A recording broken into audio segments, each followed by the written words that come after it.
Welcome to time to fly channel. ഇന്ന് PM foundation നടത്തുന്ന scholarship പരീക്ഷയ്ക്ക് വേണ്ടിയുള്ള പരിശീലനമാണ് നടത്തുന്നത്. ഇതിൽ സോഷ്യൽ സയൻസ് ഭാഗത്തു നിന്നുള്ള ചോദ്യങ്ങളാണ് ഇന്ന് നമ്മൾ പരിശീലിക്കുന്നത്. വ്യവസായ വിപ്ലവം ആരംഭിച്ച രാജ്യം ഇംഗ്ലണ്ട്. വ്യവസായ വിപ്ലവം ആരംഭിച്ച രാജ്യം ഇംഗ്ലണ്ട്. വ്യവസായ വിപ്ലവം ആരംഭിച്ചത് ഇംഗ്ലണ്ടിൽ 18-ാം നൂറ്റാണ്ടിലാണ്. ഒന്നാം ലോക മഹായുദ്ധത്തിൽ ഏറ്റുമുട്ടിയ സൈനിക സഖ്യങ്ങൾ ത്രികക്ഷി സഖ്യം, ത്രികക്ഷി സൗഹാർദ്ദ സഖ്യം. ഒന്നാം ലോക മഹായുദ്ധത്തിൽ ഏറ്റുമുട്ടിയ സൈനിക സഖ്യങ്ങൾ ത്രികക്ഷി സഖ്യം, ത്രികക്ഷി സൗഹാർദ്ദ സഖ്യം. ത്രികക്ഷി സഖ്യത്തിൽ ഉൾപ്പെട്ട രാജ്യങ്ങൾ ജർമ്മനി, ഓസ്ട്രിയ ഹംഗറി, ഇറ്റലി. ത്രികക്ഷി സഖ്യത്തിൽ ഉൾപ്പെട്ട രാജ്യങ്ങൾ ജർമ്മനി, ഓസ്ട്രിയ ഹംഗറി, ഇറ്റലി. ത്രികക്ഷി സൗഹാർദ്ദ സഖ്യത്തിൽ ഉൾപ്പെട്ട രാജ്യങ്ങൾ ഇംഗ്ലണ്ട്, ഫ്രാൻസ്, റഷ്യ. ത്രികക്ഷി സൗഹാർദ്ദ സഖ്യത്തിൽ ഉൾപ്പെട്ട രാജ്യങ്ങൾ ഇംഗ്ലണ്ട്, ഫ്രാൻസ്, റഷ്യ. ഒന്നാം ലോക മഹായുദ്ധം ആരംഭിച്ചപ്പോൾ ഇറ്റലി അംഗമായിരുന്ന സഖ്യം ത്രികക്ഷി സഖ്യം. ഒന്നാം ലോക മഹായുദ്ധം ആരംഭിച്ചപ്പോൾ ഇറ്റലി അംഗമായിരുന്ന സഖ്യം ത്രികക്ഷി സഖ്യം. ഒന്നാം ലോക മഹായുദ്ധം ആരംഭിച്ചപ്പോൾ ഇറ്റലി അംഗമായിരുന്ന സഖ്യം ത്രികക്ഷി സഖ്യം. ഒന്നാം ലോക മഹായുദ്ധം അവസാനിച്ചപ്പോൾ ഇറ്റലി അംഗമായിരുന്ന സഖ്യം ത്രികക്ഷി സൗഹാർദ്ദ സഖ്യം. ഒന്നാം ലോക മഹായുദ്ധം അവസാനിച്ചപ്പോൾ ഇറ്റലി അംഗമായിരുന്ന സഖ്യം ത്രികക്ഷി സൗഹാർദ്ദ സഖ്യം. കിഴക്കൻ യൂറോപ്പിലെ സെർബിയ, ബൾഗേറിയ, ഗ്രീസ് തുടങ്ങിയ രാജ്യങ്ങളിലെ സ്ലാവ് വംശജരെ ഏകീകരിക്കുന്നതിനായി റഷ്യൻ സഹായത്തോടെ രൂപീകരിക്കപ്പെട്ട പ്രസ്ഥാനം പാൻസ്ലാവ് പ്രസ്ഥാനം. കിഴക്കൻ യൂറോപ്പിലെ സെർബിയ, ബൾഗേറിയ, ഗ്രീസ് തുടങ്ങിയ രാജ്യങ്ങളിലെ സ്ലാവ് വംശജരെ ഏകീകരിക്കുന്നതിനായി റഷ്യൻ സഹായത്തോടെ രൂപീകരിക്കപ്പെട്ട പ്രസ്ഥാനം പാൻസ്ലാവ് പ്രസ്ഥാനം. പാൻസ്ലാവ് പ്രസ്ഥാനം രൂപീകരിക്കപ്പെട്ടത് റഷ്യയുടെ സഹായത്തോടെയാണ്. മധ്യ യൂറോപ്പിലും ബാൾക്കൻ മേഖലയിലും സ്വാധീനം ഉറപ്പിക്കുന്നതിനായി ട്യൂട്ടോണിക് വർഗക്കാരെ ഏകോപിപ്പിക്കുന്നതിനായി ജർമ്മനി ആരംഭിച്ച പ്രസ്ഥാനം പാൻ ജർമ്മൻ പ്രസ്ഥാനം. മധ്യ യൂറോപ്പിലും ബാൾക്കൻ മേഖലയിലും സ്വാധീനം ഉറപ്പിക്കുന്നതിനായി ട്യൂട്ടോണിക് വർഗക്കാരെ ഏകോപിപ്പിക്കുന്നതിനായി ജർമ്മനി ആരംഭിച്ച പ്രസ്ഥാനം പാൻ ജർമ്മൻ പ്രസ്ഥാനം. പാൻ ജർമ്മൻ പ്രസ്ഥാനം ജർമ്മനി ആരംഭിച്ചത് ട്യൂട്ടോണിക് വർഗക്കാരെ ഏകോപിപ്പിക്കുന്നതിനാണ്. അടുത്ത ചോദ്യം, 1871 ജർമ്മനി ഫ്രാൻസിൻ്റെ പക്കൽ നിന്ന് കൈവശപ്പെടുത്തിയ അൽസൈസ്, ലൊറൈൻ എന്നീ പ്രദേശങ്ങൾ തിരികെ പിടിക്കുന്നതിന് ഫ്രാൻസിൻ്റെ നേതൃത്വത്തിൽ ആരംഭിച്ച പ്രസ്ഥാനം പ്രതികാര പ്രസ്ഥാനം. ഈ ചോദ്യം തിരിച്ചും ചോദിക്കാം. പ്രതികാര പ്രസ്ഥാനം ഏതൊക്കെ പ്രദേശങ്ങളെ തിരികെ പിടിക്കുന്നതിനാണ് ഫ്രാൻസ് ആരംഭിച്ചത് എന്ന് ചോദിച്ചാൽ അൽസൈസ്, ലൊറൈൻ എന്നീ പ്രദേശങ്ങൾ ഫ്രാൻസിൻ്റെ പക്കൽ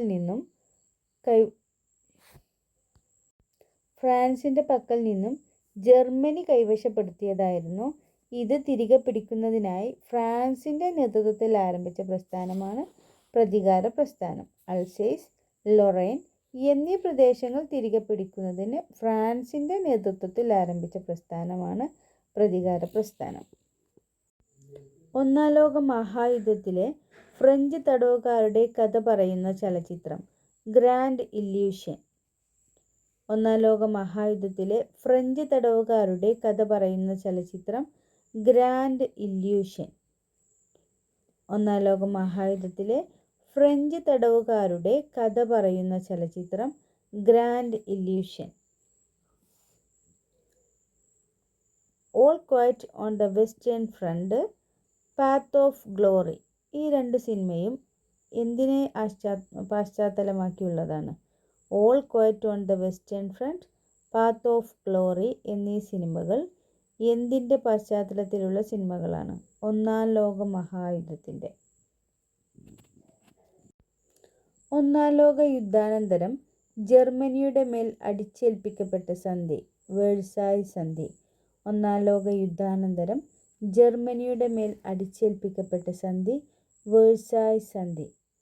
സഖ്യകക്ഷികൾ ജർമ്മനിയുമായി വേഴ്സായ് സന്ധി ഒപ്പുവെച്ച വർഷം 1919. 1919 വേഴ്സായ് സന്ധി ഒപ്പുവെച്ച സ്ഥലം പാരീസ്. 1919 വേഴ്സായ് സന്ധി ഒപ്പുവെച്ച സ്ഥലം പാരീസ്. വേഴ്സായ് സന്ധി ഒപ്പുവെക്കാൻ നേതൃത്വം നൽകിയ രാജ്യങ്ങൾ ബ്രിട്ടൻ, ഫ്രാൻസ്. വേഴ്സായ് സന്ധി ഒപ്പുവെക്കാൻ നേതൃത്വം നൽകിയ രാജ്യങ്ങൾ ബ്രിട്ടൻ, ഫ്രാൻസ്.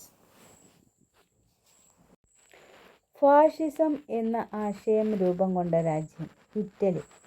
ഫാഷിസം എന്ന ആശയം രൂപം കൊണ്ട രാജ്യം ഇറ്റലി. നാസിസം എന്ന ആശയം രൂപം കൊണ്ട രാജ്യം ജർമ്മനി. നാസിസം എന്ന ആശയം രൂപം കൊണ്ട രാജ്യം ജർമ്മനി. ഇറ്റലിയിൽ ഫാസിസ്റ്റ് ഭരണത്തിന് നേതൃത്വം കൊടുത്തതാര്? Benito Mussolini. ഇറ്റലിയിൽ ഫാസിസ്റ്റ് ഭരണത്തിന് നേതൃത്വം കൊടുത്തതാര്? Benito Mussolini. ബെനിറ്റോ മുസോളിനിയാണ് ഇറ്റലിയിൽ ഫാസിസ്റ്റ് ഭരണത്തിന് നേതൃത്വം കൊടുത്തത്. നാസി പാർട്ടിയുടെ നേതാവ് അഡോൾഫ് ഹിറ്റ്ലർ. നാസി പാർട്ടിയുടെ നേതാവ് അഡോൾഫ് ഹിറ്റ്ലർ. അഡോൾഫ് ഹിറ്റ്ലറാണ് നാസി പാർട്ടിയുടെ നേതാവ്. നാസി ഭരണകാലത്തെ ജൂതവേട്ടയുടെ അനുഭവ വിവരണം ആൻ ഫ്രാങ്കിൻ്റെ ഡയറി കുറിപ്പുകളാണ് നാസി ഭരണകാലത്തെ ജൂതവേട്ടയെക്കുറിച്ച് എഴുതിയ പുസ്തകം. നാസി ഭരണകാലത്തെ ജൂതവേട്ടയുടെ അനുഭവ വിവരണം എഴുതിയത് ആൻ ഫ്രാങ്ക് ആണ്. ആൻ ഫ്രാങ്കിൻ്റെ ഡയറി കുറിപ്പുകളാണ് നാസി ഭരണകാലത്തെ ജൂതവേട്ടയുടെ അനുഭവ വിവരണം. ജൂതന്മാരെ കൊലപ്പെടുത്തുന്നതിനായി ഹിറ്റ്ലർ ഏർപ്പെടുത്തിയ രഹസ്യ സംഘം ഗെസ്റ്റപ്പോ. ജൂതന്മാരെ കൊലപ്പെടുത്തുന്നതിനായി ഹിറ്റ്ലർ ഏർപ്പെടുത്തിയ രഹസ്യ സംഘത്തിൻ്റെ പേര് ഗെസ്റ്റപ്പോ. ഹിറ്റ്ലറിൻ്റെ രഹസ്യ സംഘമാണ് ഗെസ്റ്റപ്പോ. ഇറ്റലിയിലെ പ്രമുഖ സോഷ്യലിസ്റ്റ് ചിന്തകൻ മെറ്റിയോറ്റി. ഇറ്റലിയിലെ പ്രമുഖ സോഷ്യലിസ്റ്റ് ചിന്തകൻ മെറ്റിയോറ്റി. ഇറ്റലിയിലെ പ്രമുഖ സോഷ്യലിസ്റ്റ് ചിന്തകൻ മെറ്റിയോറ്റി. ഫാഷിസ്റ്റുകൾ തെരുവിൽ വെച്ച് പിടികൂടി വധിച്ച സോഷ്യലിസ്റ്റ് ചിന്തകനാണ് മെറ്റിയോറ്റി. രണ്ടാം ലോക മഹായുദ്ധത്തിൻ്റെ കാലഘട്ടം 1939 മുതൽ 1945 വരെ. രണ്ടാം ലോക മഹായുദ്ധത്തിൻ്റെ കാലഘട്ടം 1939 മുതൽ 1945 വരെ. ഒന്നാം ലോക മഹായുദ്ധം അവസാനിക്കാനിടയായ ഉടമ്പടി വേഴ്സായ് ഉടമ്പടി അല്ലെങ്കിൽ പാരീസ് സമാധാന ഉടമ്പടി. രണ്ടാം ലോക മഹായുദ്ധത്തിൽ ഏറ്റുമുട്ടിയ സൈനിക സഖ്യങ്ങൾ അച്ചുതണ്ട് സഖ്യം, സഖ്യശക്തികൾ. രണ്ടാം ലോക മഹായുദ്ധത്തിൽ ഏറ്റുമുട്ടിയ സഖ്യങ്ങളാണ് അച്ചുതണ്ട് സഖ്യവും സഖ്യശക്തികളും. അച്ചുതണ്ട് സഖ്യം എന്നറിയപ്പെടുന്ന രാജ്യങ്ങൾ ജർമ്മനി, ഇറ്റലി, ജപ്പാൻ. അച്ചുതണ്ട് സഖ്യം എന്നറിയപ്പെടുന്ന രാജ്യങ്ങൾ ജർമ്മനി, ഇറ്റലി, ജപ്പാൻ. സഖ്യശക്തികൾ എന്നറിയപ്പെടുന്നത് ഇംഗ്ലണ്ട്, ഫ്രാൻസ്, ചൈന. സഖ്യശക്തികൾ എന്നറിയപ്പെടുന്ന രാജ്യങ്ങൾ ഇംഗ്ലണ്ട്, ഫ്രാൻസ്, ചൈന. അമേരിക്ക രണ്ടാം ലോക മഹായുദ്ധത്തിൽ പ്രവേശിക്കാനിടയായ സംഭവം പേൾ ഹാർബർ ആക്രമണം. അമേരിക്ക രണ്ടാം ലോക മഹായുദ്ധത്തിൽ പ്രവേശിക്കാനിടയായ സംഭവം പേൾ ഹാർബർ ആക്രമണം. അമേരിക്ക ഹിരോഷിമയിൽ അണുബോംബ് വർഷിച്ച വർഷം 1945 ഓഗസ്റ്റ് 6. അമേരിക്ക ഹിരോഷിമയിൽ അണുബോംബ് വർഷിച്ച വർഷം 1945 ഓഗസ്റ്റ് 6. അമേരിക്ക ഹിരോഷിമയിൽ അണുബോംബ് വർഷിച്ച വർഷം 1945 ഓഗസ്റ്റ് 6. അമേരിക്ക ഹിരോഷിമയിൽ അണുബോംബ് വർഷിച്ച വർഷം 1945 ഓഗസ്റ്റ് 6. 1945 ഓഗസ്റ്റ് 6-നാണ് അമേരിക്ക ഹിരോഷിമയിൽ അണുബോംബ് വർഷിച്ചത്. അമേരിക്ക ഹിരോഷിമയിൽ വർഷിച്ച ബോംബിൻ്റെ പേര് ലിറ്റിൽ ബോയ്. അമേരിക്ക ഹിരോഷിമയിൽ വർഷിച്ച ബോംബിൻ്റെ പേര് ലിറ്റിൽ ബോയ്. അമേരിക്ക നാഗസാക്കിയിൽ അണുബോംബ് വർഷിച്ച വർഷം 1945 ഓഗസ്റ്റ് 9. അമേരിക്ക നാഗസാക്കിയിൽ അണുബോംബ് വർഷിച്ച വർഷം 1945 ഓഗസ്റ്റ് 9. അമേരിക്ക നാഗസാക്കിയിൽ അണുബോംബ് വർഷിച്ചത് 1945 ഓഗസ്റ്റ് 9-നാണ്. അമേരിക്ക നാഗസാക്കിയിൽ 1945 ഓഗസ്റ്റ് 9-ന് വർഷിച്ച ബോംബിൻ്റെ പേര് ഫാറ്റ് മാൻ. അമേരിക്ക നാഗസാക്കിയിൽ വർഷിച്ച ബോംബിൻ്റെ പേര് ഫാറ്റ് മാൻ. ഹിരോഷിമയിലെ ബോംബ് വർഷത്തിൻ്റെ ഫലമായുണ്ടായ അണുവികിരണത്തിൻ്റെ ഇരയായ ബാലിക സഡാക്കോ സുസുക്കി. ഹിരോഷിമയിലെ ബോംബ് വർഷത്തിൻ്റെ ഫലമായുണ്ടായ അണുവികിരണത്തിൻ്റെ ഇരയായ ബാലിക സഡാക്കോ സുസുക്കി. രണ്ടാം ലോക മഹായുദ്ധത്തിൻ്റെ അനന്തരഫലമായുണ്ടായ ലോകസമാധാനം സംരക്ഷിക്കുന്നതിനായി രൂപം കൊണ്ട സംഘടന ഐക്യരാഷ്ട്ര സംഘടന. രണ്ടാം ലോക മഹായുദ്ധത്തിൻ്റെ അനന്തരഫലമായി ലോകസമാധാനം സംരക്ഷിക്കുന്നതിനായി രൂപം കൊണ്ട സംഘടനയാണ് ഐക്യരാഷ്ട്ര സംഘടന. ഐക്യരാഷ്ട്ര സംഘടന സ്ഥാപിക്കപ്പെട്ട വർഷം 1945 ഒക്ടോബർ 24. ഐക്യരാഷ്ട്ര സംഘടന സ്ഥാപിക്കപ്പെട്ട വർഷം 1945 ഒക്ടോബർ 24. 1945 ഒക്ടോബർ 24-നാണ് ഐക്യരാഷ്ട്ര സംഘടന സ്ഥാപിക്കപ്പെട്ടത്. UN ദിനം ഒക്ടോബർ 24. UN ദിനം ഒക്ടോബർ 24. ഐക്യരാഷ്ട്ര സംഘടനയുടെ ആസ്ഥാനം ന്യൂയോർക്ക്. ഐക്യരാഷ്ട്ര സംഘടനയുടെ ആസ്ഥാനം ന്യൂയോർക്ക്. രണ്ടാം ലോക യുദ്ധം ആധാരമാക്കിക്കൊണ്ടുള്ള പിക്കാസോയുടെ വിശ്വവിഖ്യാത ചിത്രം ഗൂർണിക്ക. രണ്ടാം ലോക മഹായുദ്ധം ആധാരമാക്കി പിക്കാസോയുടെ വിശ്വവിഖ്യാതമായ ചിത്രമാണ് ഗൂർണിക്ക. രണ്ടാം ലോക മഹായുദ്ധത്തെ പ്രതിപാദ്യ വിഷയമാക്കിയ ഏണസ്റ്റ് ഹെമിംഗ്വേയുടെ നോവൽ മണി മുഴങ്ങുന്നത് ആർക്ക് വേണ്ടി. രണ്ടാം ലോക മഹായുദ്ധത്തെ പ്രതിപാദ്യ വിഷയമാക്കിയിട്ടുള്ള ഏണസ്റ്റ് ഹെമിംഗ്വേയുടെ കൃതി മണി മുഴങ്ങുന്നത് ആർക്ക് വേണ്ടി. മണി മുഴങ്ങുന്നത് ആർക്ക് വേണ്ടി എന്ന കൃതി ഏണസ്റ്റ് ഹെമിംഗ്വേയുടേതാണ്. രണ്ടാം ലോക മഹായുദ്ധത്തെ പ്രതിപാദ്യമാക്കിയുള്ള ഒരു നോവലാണിത്. ശീതസമരം എന്ന ഗ്രന്ഥത്തിൻ്റെ ഉപജ്ഞാതാവ് വാൾട്ടർ ലിപ്മാൻ. ശീതസമരം എന്ന ഗ്രന്ഥത്തിൻ്റെ ഉപജ്ഞാതാവ് വാൾട്ടർ ലിപ്മാൻ. വാൾട്ടർ ലിപ്മാൻ എന്ന ഗ്രന്ഥം വാൾട്ടർ ലിപ്മാനാണ് ശീതസമരം എന്ന ഗ്രന്ഥം എഴുതിയത്. പ്രാതിനിധ്യമില്ലാതെ നികുതിയില്ല എന്ന മുദ്രാവാക്യം ഏതു സമരവുമായി ബന്ധപ്പെട്ടതാണ്. അമേരിക്കൻ സ്വാതന്ത്ര്യ സമരം. പ്രാതിനിധ്യമില്ലാതെ നികുതിയില്ല എന്ന മുദ്രാവാക്യം ഏത് സമരവുമായി ബന്ധപ്പെട്ടതാണ്. അമേരിക്കൻ സ്വാതന്ത്ര്യ സമരം. പ്രാതിനിധ്യമില്ലാതെ നികുതിയില്ല എന്ന മുദ്രാവാക്യത്തിന് രൂപം നൽകിയതാര്. James Otis. പ്രാതിനിധ്യമില്ലാതെ നികുതിയില്ല എന്ന മുദ്രാവാക്യത്തിന് രൂപം നൽകിയതാര്. James Otis. ജെയിംസ് ഓട്ടിസാണ് പ്രാതിനിധ്യമില്ലാതെ നികുതിയില്ല എന്ന മുദ്രാവാക്യത്തിന് രൂപം നൽകിയത്. സ്വാതന്ത്ര്യം തന്നെ അമൃതം, സ്വാതന്ത്ര്യം തന്നെ ജീവിതം, പാരതന്ത്ര്യം മാനികൾക്ക് മൃതിയേക്കാൾ ഭയാനകം എന്ന കവിത എഴുതിയതാര്. കുമാരനാശാൻ. കുമാരനാശാൻ്റെ ഒരു ഉത്ബോധനം എന്ന കവിതയുടെ തുടക്കമാണിത്. ബോസ്റ്റൺ ടീ പാർട്ടി ഏത് രാജ്യത്തിൻ്റെ സ്വാതന്ത്ര്യ സമരവുമായി ബന്ധപ്പെട്ടതാണ്? അമേരിക്കയുടെ. അമേരിക്കൻ സ്വാതന്ത്ര്യ സമരവുമായി ബന്ധപ്പെട്ടതാണ് ബോസ്റ്റൺ ടീ പാർട്ടി. 1773 ഡിസംബർ 16 രാത്രിയിൽ റെഡ് ഇന്ത്യക്കാരുടെ വേഷം ധരിച്ച് ബോസ്റ്റണിലെ ഒരു വിഭാഗം ജനങ്ങൾ ബോസ്റ്റൺ തുറമുഖത്ത് നങ്കൂരമിട്ടിരുന്ന ഇംഗ്ലീഷ് കപ്പലിൽ കയറി അതിലുണ്ടായിരുന്ന 342 പെട്ടി തേയിലകൾ കടലിലേക്ക് വലിച്ചെറിഞ്ഞ സംഭവമാണ് ബോസ്റ്റൺ ടീ പാർട്ടി.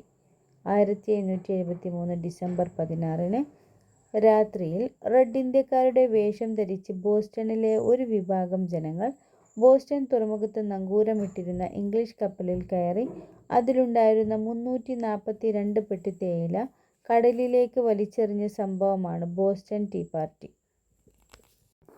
മാതൃരാജ്യമായ ഇംഗ്ലണ്ടിൻ്റെ സഹായത്തോടെ കച്ചവടക്കാർ അമേരിക്കൻ കോളനികളിൽ നടപ്പിലാക്കിയ വാണിജ്യ നയം അറിയപ്പെട്ടത് മെർക്കന്റലിസം.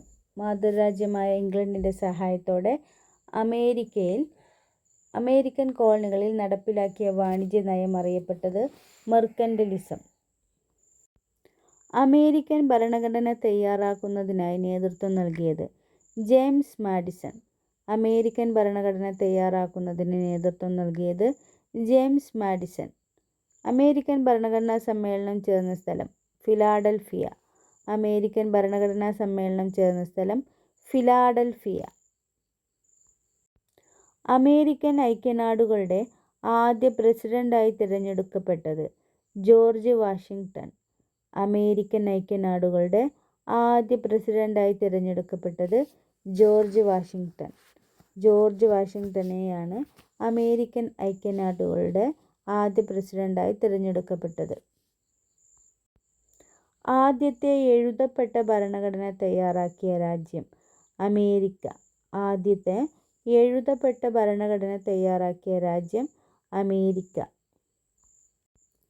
ടെന്നീസ് കോർട്ട് പ്രതിജ്ഞ ഏത് രാജ്യത്തിൻ്റെ സ്വാതന്ത്ര്യ സമരവുമായി ബന്ധപ്പെട്ടതാണ്?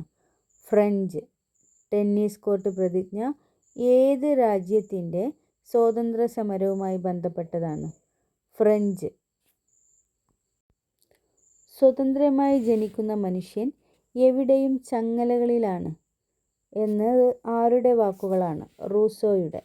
സ്വതന്ത്രമായി ജനിക്കുന്ന മനുഷ്യൻ എവിടെയും ചങ്ങലകളിലാണ് എന്ന് പറഞ്ഞ വ്യക്തിയാര്? റൂസോ. ജനങ്ങളാണ് പരമാധികാരി എന്ന് പറഞ്ഞതാര്? റൂസോ. റൂസോയുടെ പ്രശസ്തമായ ഗ്രന്ഥം സോഷ്യൽ കോൺട്രാക്റ്റ്. റൂസോയുടെ പ്രശസ്തമായ ഗ്രന്ഥം സോഷ്യൽ കോൺട്രാക്റ്റ്. സോഷ്യൽ കോൺട്രാക്റ്റ് എന്ന ഗ്രന്ഥം എഴുതിയത് റൂസോയാണ്. ഫ്രഞ്ച് വിപ്ലവം സ്വാധീനം ചെലുത്തിയ ഇന്ത്യൻ ഭരണാധികാരി ടിപ്പു സുൽത്താൻ. ഫ്രഞ്ച് വിപ്ലവം സ്വാധീനം ചെലുത്തിയ ഇന്ത്യൻ ഭരണാധികാരി ടിപ്പു സുൽത്താൻ. മാച്ചു പിച്ചു സ്ഥിതി ചെയ്യുന്ന രാജ്യം പെറു.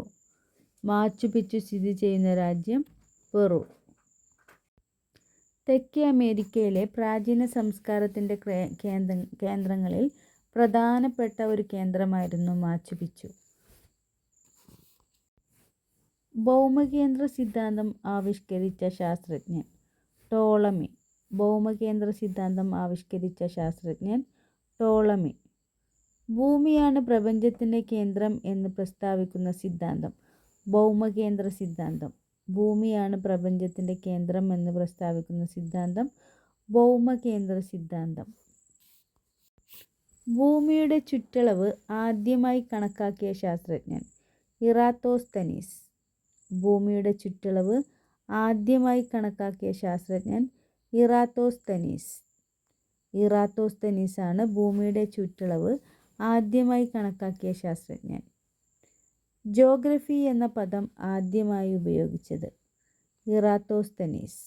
ജോഗ്രഫി എന്ന പദം ആദ്യമായി ഉപയോഗിച്ചത് ഇറാത്തോസ്തനീസ്. ഭൂമിയുടെ ഏകദേശ ഭാരം ആദ്യമായി അളന്നത് Henry Cavendish.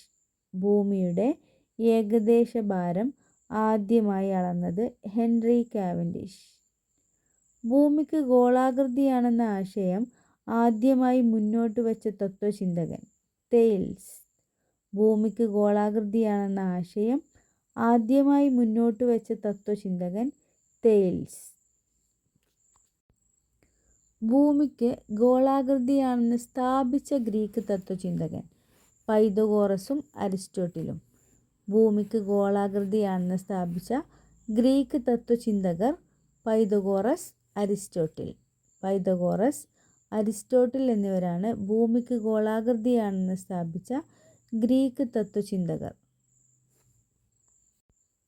On the revolutions of heavenly spheres എന്ന പുസ്തകം രചിച്ചത്? Copernicus. On the revolutions of heavenly spheres എന്ന പുസ്തകം രചിച്ചത് Copernicus. On the revolutions of heavenly spheres എന്ന പുസ്തകം രചിച്ചത് കോപ്പർനിക്കസ്. ഭൂമിക്ക് ഗോളാകൃതിയാണെന്നും സാങ്കല്പിക അച്ചുതണ്ടിൽ അത് സ്വയം കറങ്ങുന്നുവെന്നും അഭിപ്രായപ്പെട്ട ഭാരതീയ ശാസ്ത്രജ്ഞൻ? ആര്യഭടൻ. ഭൂമിക്ക് ഗോളാകൃതിയാണെന്നും സാങ്കല്പിക അച്ചുതണ്ടിൽ അത് സ്വയം കറങ്ങുന്നുവെന്നും അഭിപ്രായപ്പെട്ട ഭാരതീയ ശാസ്ത്രജ്ഞൻ? ആര്യഭടൻ. ഭൂമി ഉരുണ്ടതാണെന്നു തെളിയിച്ച നാവികൻ? മെഗല്ലൻ. ഭൂമി ഉരുണ്ടതാണെന്നു തെളിയിച്ച നാവികൻ? മെഗല്ലൻ. മെഗല്ലനാണ് ഭൂമി ഉരുണ്ടതാണെന്ന് തെളിയിച്ചത്. ഭൂമിക്ക് കൃത്യമായ ഗോളാകൃതിയല്ലെന്നും ധ്രുവപ്രദേശങ്ങൾ അല്പം പരന്നതും മധ്യഭാഗം ചെറുതായി വീർത്തതുമായ ഗോളാകൃതിയാണ് ഭൂമിക്കുള്ളതെന്നും സ്ഥാപിച്ച ശാസ്ത്രജ്ഞൻ? Sir Isaac Newton. ഭൂമിക്ക് കൃത്യമായ ഗോളാകൃതിയല്ലെന്നും ധ്രുവപ്രദേശങ്ങൾ അല്പം പരന്നതും മധ്യഭാഗം ചെറുതായി വീർത്തതുമായ ഗോളാകൃതിയാണെന്ന് കണ്ടെത്തിയ ശാസ്ത്രജ്ഞൻ? Sir Isaac Newton. ഭൂമിയുടെ ആകൃതി? ജിയോയിഡ്. ഭൂമിയുടെ ആകൃതി ജിയോയിഡ്. ഗ്ലോബിൽ നെടുകെ കാണുന്ന വരകൾ? രേഖാംശ രേഖകൾ.